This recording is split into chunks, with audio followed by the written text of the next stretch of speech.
2 ദിവസം മുൻപാണ് ബംഗളൂരുവിലെ നഴ്സിംഗ് കോളേജിൽ, സ്വകാര്യ നഴ്സിംഗ് കോളേജിൽ തിരുവനന്തപുരം സ്വദേശിയായ നഴ്സിംഗ് വിദ്യാർത്ഥി ആത്മഹത്യ ചെയ്തു എന്ന വാർത്ത നമ്മുടെ മുൻപിലേക്ക് എത്തുന്നത്. നമ്മളെല്ലാവരെയും വളരെ വേദനിപ്പിച്ചു അരുവിക്കര സ്വദേശിയായ ആദിത്യന്റെ മരണം. എന്നാൽ ആ സംഭവവുമായി ബന്ധപ്പെട്ടിപ്പോൾ കർണാടക പോലീസിനെതിരെ അതീവ ഗൗരവതരമായ ആക്ഷേപങ്ങളാണ് ഉയർന്നത്. ആ കേസിൽ കർണാടക പോലീസ് അന്വേഷണം ആരംഭിച്ചിട്ട് പോലുമില്ല എന്നാണ് നമുക്കറിയാൻ കഴിയുന്നത്. ഇത്രയധികം വലിയ ചർച്ചയായിട്ടും വലിയ വിവാദമായിട്ടും ഈ നിമിഷം വരെ ആരോപണ വിധേയരെ ചോദ്യം ചെയ്യാനോ അവരെ ഒന്ന് വിളിപ്പിക്കാനോ ആ കോളേജിൽ പോയി എന്താണ് സംഭവിച്ചതെന്ന് അന്വേഷിക്കാനോ കർണാടക പോലീസ് തയ്യാറായിട്ടില്ല എന്ന ഗൗരവതരമായ ആക്ഷേപം നിൽക്കുകയാണ്.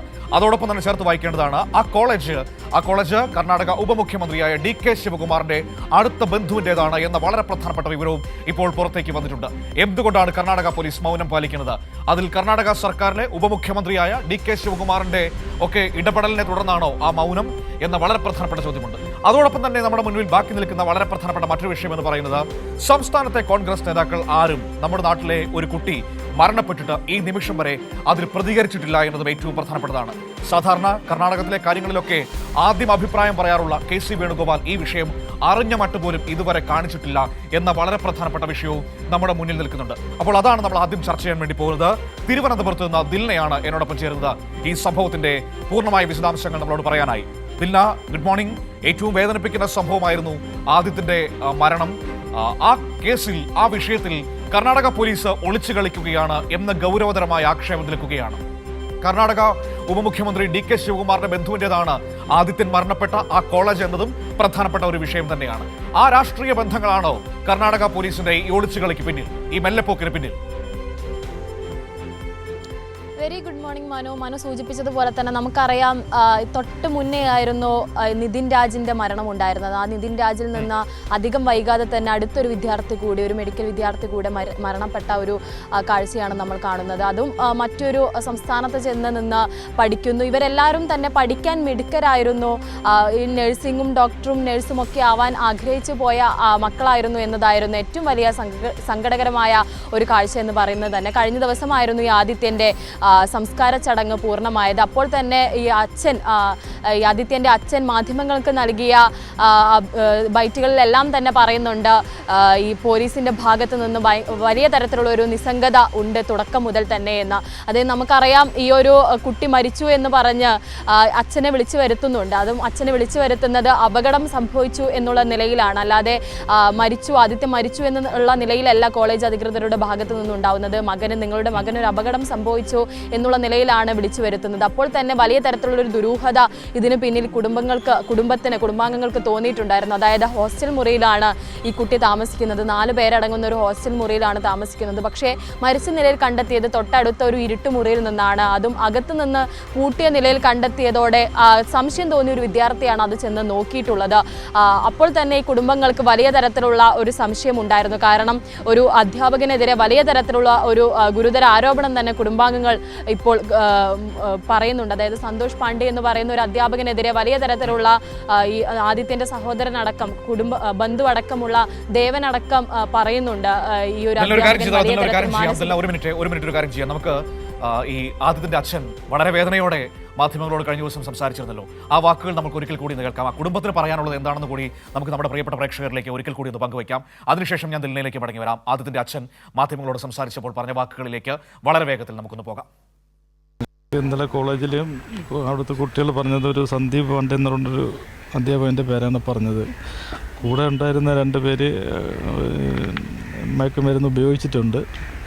അതിൽ എൻ്റെ മോനെയും കൂടെ അതിൽ ഉൾപ്പെടുത്തി ഈ സന്ദീപ് പാണ്ഡെ എന്ന് പറയുന്ന സാറ് മറ്റുള്ള പെൺകുട്ടിയുടെ മുമ്പിൽ വെച്ച് ഇവനും കൂടെ അത് ഉപയോഗിച്ചിട്ടുണ്ടെന്നും പറഞ്ഞുകൊണ്ടാണ് ഇൻസൾട്ട് ചെയ്തത്. പോലീസ് സ്റ്റേഷനിൽ ചെന്ന സമയത്തുണ്ടായെന്ന് പറഞ്ഞാൽ ഞങ്ങളവിടെ ചെന്ന് കുറേ നേരം ഇരുന്നതിന് ശേഷമാണ് BTL കോളേജിലെ മാനേജ്മെൻറ്റ് അവിടെ വന്നത്. പക്ഷേ അവരെയൊക്കെ വിളിച്ച് സംസാരിച്ചതിന് ശേഷം മാത്രമാണ് നമ്മളങ്ങോട്ട് അകത്തോട്ട് ക്ഷണിച്ചത്. അത് DK ശിവകുമാരൻ്റെ ഭാര്യയുടെ സഹോദരിയുടെ കോളേജ് എന്നാണ് പറയുന്നത്. അപ്പം സഭാമാറ്റം അവരെ തന്നെയാണ് ആദ്യം വിളിച്ചതും നമ്മളത് കഴിഞ്ഞതിന് ശേഷമാണ് നമ്മളെ വിളിച്ചത്. സുഖമല്ല ഹോസ്പിറ്റലിൽ എന്നാണ് പറഞ്ഞത്. എന്നല്ലേ വിളിച്ചത്, വൈഫിനെ വിളിച്ചത്. അത് മാനേജ്മെൻറ്റ് അങ്ങനെ ഒരു ശ്രമം നടത്തി. അതായത് അത് കുടുംബ പ്രശ്നമാണ്, കുടുംബ പ്രശ്നത്തിന് ആയതുകൊണ്ടാണ് അങ്ങനെയൊക്കെ അവിടെ ചെന്നപ്പോൾ അങ്ങനെ ഒരു സംസാരം ഈ കുട്ടികളെ കൊണ്ട് പറയിപ്പിച്ചു. അവിടെ നോക്കൂ, എത്രമാത്രം വേദനയോടെയാണ് മകന്റെ മരണത്തെക്കുറിച്ച് അച്ഛൻ സംസാരിക്കുന്നത്. അതിൽ ഏറ്റവും പ്രധാനപ്പെട്ട കാര്യമുണ്ട്, ഇത്ര വലിയ ഗൗരവതരമായ പ്രശ്നമുണ്ടായിട്ട് അതൊരു കുടുംബ പ്രശ്നത്തിന്റെ പുറത്തുള്ള മരണമാണ് എന്ന് വരുത്തി തീർക്കാനുള്ള വലിയ ശ്രമം ആ മാനേജ്മെന്റിന്റെ ഭാഗത്തുനിന്നുണ്ടാകുന്നു. അത് മാത്രമല്ല, അവിടുത്തെ വിദ്യാർത്ഥികളൊക്കെ ക്യാമറയുടെ മുന്നിൽ നിന്ന് പറഞ്ഞിട്ടില്ല, അല്ലാതെ പറഞ്ഞൊരു കാര്യമുണ്ട്. ഈ സംസ്കാര ചടങ്ങുകളിലേക്ക് പോലും പോകുന്നതിൽ നിന്ന് കോളേജ് അധികൃതർ ആ വിദ്യാർത്ഥികളെ വിലക്കുന്ന ഒരു സാഹചര്യമാണ് അവിടെ സംഭവിച്ചത് എന്ന വളരെ പ്രധാനപ്പെട്ട ആക്ഷേപങ്ങളൊക്കെ പറഞ്ഞിട്ടുണ്ട്. ഒപ്പം തന്നെ സന്ദീപ് പാണ്ഡെ എന്ന അധ്യാപകനെതിരായ ഗുരുതരമായ ആക്ഷേപങ്ങൾ, മയക്കുമരുന്ന് ഉപയോഗിച്ചു എന്ന് പറഞ്ഞുകൊണ്ട് ആദിത്യനെ അപമാനിച്ചു, എന്ത് തെളിവിന്റെ അടിസ്ഥാനത്തിലാണ് അത് പറഞ്ഞതെന്ന് ചോദിച്ചപ്പോൾ അതിനൊന്നും മറുപടിയില്ല ഈ അധ്യാപകന്. എന്നിട്ടും പോലീസ് ഇതിനെക്കുറിച്ചൊന്നും ചോദിക്കുകയോ അന്വേഷിക്കുകയോ ചെയ്യുന്നില്ല. തീർച്ചയായും അനു, ഈ ഉന്നതതല ബന്ധം തന്നെ ആയിരിക്കാം. അതായത് ഈ കോളേജ് ഈ പറയുന്നത് പോലെ കർണാടക ഉപമുഖ്യമന്ത്രി DK ശിവകുമാറിന്റെ ബന്ധുവിന്റെ കോളേജാണെന്ന് ഇതിനോടകം തന്നെ തെളിഞ്ഞിട്ടുണ്ട്. ഈ ഒരു ഉന്നതതല ബന്ധം തന്നെ ആയിരിക്കാം ഈ ഒരു കേസ് അല്ലെങ്കിൽ ഈ ഒരു പരാതി ഒന്നും തന്നെ എവിടെയും എത്താതെ പോകുന്നത്. മനു പറഞ്ഞ കാര്യത്തിലോട്ട് വരുന്നതിന് മുൻപ് ഈ അച്ഛൻ ഈ ഒരു ദുരൂഹത തോന്നിയ നിമിഷം തന്നെ തൊട്ടടുത്തുള്ള പോലീസ് സ്റ്റേഷനിൽ ചെന്ന് പരാതിപ്പെടാൻ ശ്രമിച്ചിരുന്നു. പക്ഷേ പോലീസിന്റെ ഭാഗത്ത് നിന്ന് വിമുഖതയാണ് ഉണ്ടായത്. അതായത് സ്വന്തം മകൻ മരിച്ചു കിടക്കുമ്പോൾ അതിലൊരു സംശയം തോന്നിയ ഒരു അച്ഛൻ ഒരു പോലീസ് സ്റ്റേഷനിൽ ചെന്ന് പരാതിപ്പെടാൻ നിൽക്കുമ്പോൾ ആ പോലീസുകാരുടെ ഭാഗത്ത് നിന്ന് വലിയ തരത്തിലുള്ള ഒരു വിമുഖതയായിരുന്നു ഉണ്ടായിരുന്നത്. പിന്നീട് വക്കീലുമായി ചെന്നപ്പോൾ മാത്രമാണ് അത് കേസെടുക്കാൻ പോലും അല്ലെങ്കിൽ ആ കേസിനെ പറ്റി പ്രശ്നത്തെ പറ്റി കേൾക്കാൻ പോലും ആ പോലീസുകാരൻ തയ്യാറായത് എന്നുള്ളത് അച്ഛൻ തന്നെ ഇതിനോടകം പറഞ്ഞിട്ടുണ്ട്. ഇപ്പോൾ മനു സൂചിപ്പിച്ചതുപോലെ തന്നെ വിദ്യാർത്ഥികളുടെ വലിയൊരു പ്രതിഷേധവും ആ കോളേജിൽ ഉണ്ടായിട്ടുണ്ട്. കാരണം കോളേജിലൊരു പൊതുദർശനം ഉണ്ടായിട്ടില്ല. സാധാരണഗതിയിൽ കോളേജിൽ അത് ഏത് തരത്തിൽ മരിച്ചതാണെങ്കിൽ പോലും തങ്ങളുടെ ഒരു സഹപാഠി മരിച്ചു കിടക്കുമ്പോൾ അല്ലെങ്കിൽ തങ്ങളുടെ ഒരു സഹപ്രവർത്തകൻ മരിക്കുമ്പോൾ തീർച്ചയായും അതൊരു പൊതുദർശനം ഉണ്ടാകാറുണ്ട്. അത് ഏത് കോളേജാണെങ്കിലും ഏത് സാഹചര്യത്തിൽ മരിച്ചതാണെങ്കിൽ പോലും അത്തരത്തിൽ ഉണ്ടാവാറുണ്ട്. പക്ഷേ അങ്ങനെ ഒന്നും ഉണ്ടായിട്ടില്ല. ഇനി കഴിഞ്ഞ ദിവസം നടന്ന സംസ്കാര ചടങ്ങിൽ പങ്കെടുക്കാൻ വേണ്ടി അനുവാദം ചോദിക്കാൻ വേണ്ടി പോയപ്പോൾ ഒരാൾക്ക് പോലും അനുവാദം കൊടുക്കാതെ ഈ കോളേജ് അധികൃതർ നിൽക്കുന്നൊരു കാഴ്ചയും കണ്ടിട്ടുണ്ട്. കഴിഞ്ഞ ദിവസത്തെ സംസ്കാര ചടങ്ങിൽ ഈ ആദിത്യൻ്റെ സുഹൃത്തുക്കൾക്കൊന്നും തന്നെ പങ്കെടുക്കാൻ കഴിഞ്ഞില്ല എന്നുള്ളതും വലിയ ദുഃഖകരമായ ഒരു വാർത്ത തന്നെയായിരുന്നു. ആ കുട്ടികൾക്ക് പങ്കെടുക്കണമെന്നുണ്ടായിരുന്നു, തങ്ങളുടെ ഒരു സഹപാഠി അവസാനം നോക്ക് കാണണമെന്നുണ്ടായിരുന്നു. പക്ഷേ ഈ കോളേജ് അധികൃതരുടെ ഭാഗത്ത് നിന്ന് അത്തരത്തിലുള്ള യാതൊരു നീക്കുപോക്കുകളും ഉണ്ടായിട്ടില്ല. ഇനി സ്വന്തം ചെലവിൽ അല്ലെങ്കിൽ സ്വന്തം റിസ്കിൽ ഇങ്ങോട്ട് വരിക എന്നുള്ളത് ഒഴിച്ചാൽ പോലും അതിനുള്ളൊരു അനുവാദം പോലും ഈ കോളേജ് അധികൃതർ നൽകിയിരുന്നില്ല എന്നതാണ് പറയുന്നത്. അത് ഈ ക്യാമറയുടെ മുന്നിൽ നിന്ന് വന്ന് പറയുന്നില്ലെങ്കിലും വലിയ തരത്തിലുള്ള ഒരു പ്രതിഷേധം വിദ്യാർത്ഥികളുടെ ഭാഗത്ത് നിന്നും ഉണ്ടാകുന്നുണ്ട്. അതുപോലെ തന്നെയാണ് ഈ മയക്കുമരുന്നുമായി ബന്ധപ്പെട്ടുള്ള നടപടി എന്ന് പറഞ്ഞാലും, അതായത് ഈ സന്തോഷ് പാണ്ഡെ എന്ന് പറയുന്ന അധ്യാപകനിൽ നിന്ന് ആദിത്യന് മാത്രമല്ല ഇതിനു മുൻപും ഒരുപാട് വിദ്യാർത്ഥികൾക്ക് വലിയ തരത്തിലുള്ള മാനസിക പീഡനം നേരിടേണ്ടി വന്നിട്ടുണ്ട് എന്നതാണ് ഈ ആദിത്യന്റെ ബന്ധു കൂടിയായ ദേവൻ പറയുന്നത്. അതായത് ഒരു കുട്ടി പഠനം നിർത്തി പോവേണ്ട ഒരു അവസ്ഥ കൂടെ ഉണ്ടായിട്ടുണ്ട്. ആ കുട്ടി ദേവനെ ഈ മരണത്തിന് ശേഷം ദേവനുമായിട്ട് സംസാരിച്ചിട്ടുണ്ടായിരുന്നു.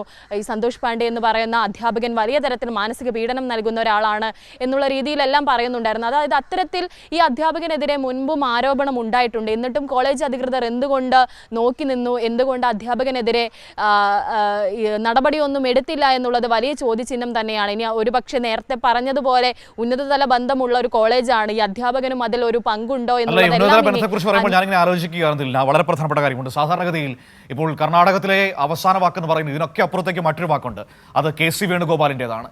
ഇപ്പോൾ ഈ സമീപ ദിവസങ്ങളിലൊക്കെ നമ്മൾ കണ്ടതാണല്ലോ, സിനിമ കണ്ടിട്ട് സിനിമയുടെ അണിയറ പ്രവർത്തകരെ വിളിച്ച് അഭിനന്ദിക്കുന്ന KC വേണുഗോപാലിനെ വരെ ഇവിടെ കണ്ടിട്ടുണ്ട്. എന്തുകൊണ്ടാണ് ഇത്രയും വലിയ സങ്കടമുണ്ടായിട്ടും ആ KC വേണുഗോപാൽ ഒരു വാചകം പോലും പറയാത്തത്? ആ ചോദ്യങ്ങളൊക്കെ ബാക്കിയാണെന്നേ. എന്തേ സംസ്ഥാനത്തെ കോൺഗ്രസ് നേതൃത്വത്തിന് മിണ്ടാട്ടമില്ലേ? ഈ നാട്ടിലൊരു കുട്ടി മരണപ്പെട്ടിട്ട്, അവരുടെ സർക്കാർ ഭരിക്കുന്ന ഒരു സംസ്ഥാനത്ത് മരണപ്പെട്ടിട്ട് അതിലൊരു അന്വേഷണം നടത്താൻ അല്ലെങ്കിൽ നടത്തിപ്പിക്കാൻ അവർക്ക് കഴിയുന്നില്ലേ? തീർച്ചയായും അനു സൂചിപ്പിച്ചതുപോലെ തന്നെ ഒരു സിനിമ ഒരു 100 കോടി ക്ലബിൽ കയറുമ്പോഴേക്കും വീഡിയോ കോൾ ചെയ്ത് അതിൻ്റെ അണിയറ പ്രവർത്തകരെ അഭിനന്ദിക്കുന്ന ആ സമയം മതി ഈ ഒരു കുടുംബത്തെയും ആശ്വസിപ്പിക്കാൻ എന്നുള്ളത് ഇവിടുത്തെ കോൺഗ്രസ് നേതൃത്വം ഒന്നും ചിന്തിക്കുന്നില്ല എന്നതാണ് ഇപ്പോൾ ഏറ്റവും വലിയ ദുഃഖകരമായൊരു കാഴ്ച എന്നുകൂടെ. കാരണം ഈ അച്ഛനും ബന്ധുക്കളും എല്ലാവരും പറയുന്നുണ്ട് ഇതിന് പിന്നിലൊരു ദുരൂഹതയുണ്ട് എന്നുള്ളത്. ഒരു പക്ഷേ കോൺഗ്രസ് നേതൃത്വം ഇടപെട്ട് ഈ അച്ഛൻ ആദ്യം നേരിട്ട്, അതായത് ആ പോലീസ് സ്റ്റേഷനിൽ ചെന്ന് ആദ്യം നേരിട്ട ഒരു വിമുഖത ഭാവമുണ്ട് ആ പോലീസുകാരുടെ ഭാഗത്ത് നിന്ന്. അതൊരു പക്ഷേ ഒഴിവാക്കാമായിരുന്നു, അല്ലെങ്കിൽ അതിൽ ഇടപെടാമായിരുന്നു. ഇപ്പോഴും അച്ഛൻ പറയുന്നുണ്ട് തങ്ങളുടെ പരാതി ഒന്നും വേണ്ട പോലെ മുന്നോട്ട് പോകുന്നില്ല. എന്തിന് ഇപ്പോഴും ഈ ദുരൂഹത ആരോപിക്കുമ്പോൾ പോലും അത് കുടുംബ പ്രശ്നമാക്കി മാറ്റുക എന്നുള്ളതിനപ്പുറത്തേക്ക് ഇതിന് പിന്നിൽ എന്തോ ഉണ്ട്, അല്ലെങ്കിൽ ഈ ഒരു അച്ഛൻ പറയുന്നതിലും എന്തോ ഉണ്ടെന്ന് ഒരു കോൺഗ്രസ് നേതാക്കളും ഇന്നേ വരെ ഒരു മാധ്യമങ്ങളോടും പറയുന്നില്ല. കെ സി വേണുഗോപാൽ അടക്കം എല്ലാ കാര്യങ്ങൾക്കും മറുപടി പറയുന്ന പ്രതികരിക്കുന്ന ഒരാൾ എന്തുകൊണ്ട് ഈ ഒരു 19കാരൻ്റെ മരണത്തിൽ ഇതുവരെ പ്രതികരിക്കുന്നില്ല? അതും ഇത്തരത്തിലൊരു പ്രശ്നം നിലനിൽക്കുമ്പോൾ, സാധാരണ മരണമല്ല, അച്ഛനടക്കമുള്ള കുടുംബാംഗങ്ങൾ വലിയ തരത്തിലുള്ള ആരോപണം ഉന്നയിക്കുന്നുണ്ട്. അപ്പോഴും കെ സി വേണുഗോപാൽ അടക്കമുള്ളവർക്ക് മൗനം തന്നെയാണ് എന്നുള്ളത് വലിയ തരത്തിലുള്ള ഒരു പേടിപ്പെടുത്തുന്ന, അതായത് രാഷ്ട്രീയത്തിൻ്റെ പേടിപ്പെടുത്തുന്ന ഒരു കാഴ്ച തന്നെയായി മാറുന്നുണ്ട്. ഒരു പക്ഷേ ഈ നേരത്തെ സൂചിപ്പിച്ചത് ഈ കോളേജിൻ്റെ ഉന്നതതല ബന്ധം തന്നെയായിരിക്കാം എത്തിയത് എന്ന് തന്നെ നമുക്ക് സംശയിക്കേണ്ടി വരും. അല്ലെങ്കിൽ ഒരു പക്ഷേ ഇത്രയധികം കാര്യങ്ങളിൽ പ്രതികരിക്കുന്ന, ഇത്രയധികം ചെറിയ പ്രശ്നങ്ങളിൽ പോലും വിളിച്ച് വീഡിയോ കോൾ വരെ ചെയ്ത് പ്രശംസിക്കുന്ന ഒരാൾക്ക് എന്തുകൊണ്ട് ഈ ഒരു കുടുംബത്തെ ആശ്വസിപ്പിച്ചുകൂടാ, അല്ലെങ്കിൽ എന്തുകൊണ്ട് ഇതിൽ ഇടപെട്ടുകൂടാ എന്നുള്ളത് വലിയ ചോദ്യചിഹ്നം തന്നെയാണ്. അതൊരു പക്ഷേ ഈ നിലനിൽക്കുന്ന കോൺഗ്രസ് രാഷ്ട്രീയത്തിൻ്റെ അപജയം തന്നെയായി നമുക്ക് കാണേണ്ടതായിട്ട് വരും. മനു.